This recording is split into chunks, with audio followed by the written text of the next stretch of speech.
Adam Taxon talking with Sultan Knish Daniel Greenfield on Saturday, May 19th, 2012, about his latest piece, All Things to All People, which is about the malleable nature of racial identity as applied to Bill Clinton, not Bill Clinton, Barack Obama, Elizabeth Warren, and George Zimmerman. Daniel, welcome. Good to be on again. First of all, I want to get to the final point you make there about what is a prerequisite for being able to use your racial identity and to your benefit, regardless of whether it's true. I'm setting you up for the punchline here. You know, back in the day, what the left was really doing was setting up front groups, since the left was not a big fan of actually stating up front what it was, because people would tend to turn on it. So they would have front groups targeting every possible group.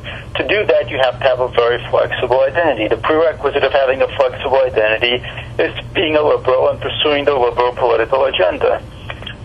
And then you can, be, as Elizabeth Warren is, a Cherokee if you're 1/32nd, or Cherokee, or probably, as it turns out, not even that, or even if your great-great-grandfather was rounding up Cherokees.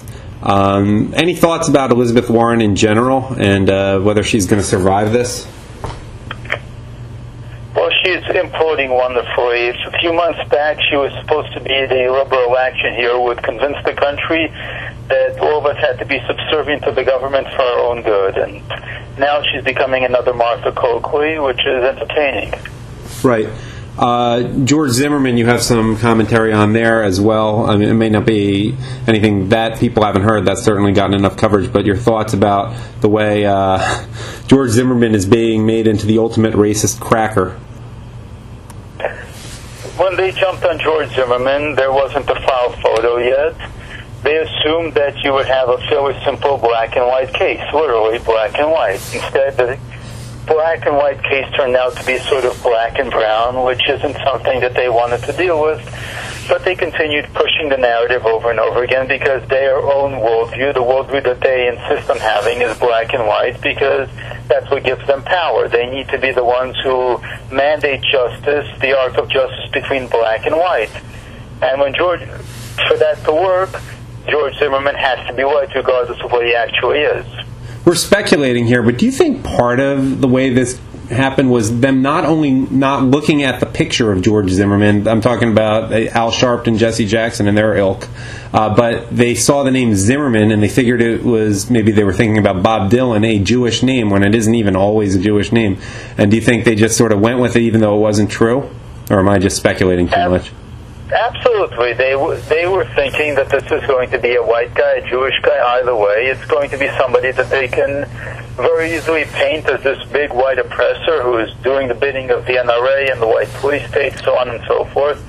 George Zimmerman was a problem because the reality is more complex than any ideology, and the left operates purely in ideological terms. It doesn't have access to human realities. Finally, your thoughts on, most recently, the Newsweek cover calling Obama the first gay president, and feel free to reference Larry Sinclair with that. And also, some of the coverage he's gotten from the Washington Post and New York Magazine, and I don't know who did the Asian American thing, whoever did the first Asian American president. Your thoughts there? Obama is all things to all people. So you have stories dubbing him, you had a story in the New Yorker, a cover story dubbing him America's first Jewish president. You've got cons dubbing him the first Asian president, the first female president. He's all things to all people, because liberalism is supposed to be all things to all people, and liberal government is supposed to be all things to all people.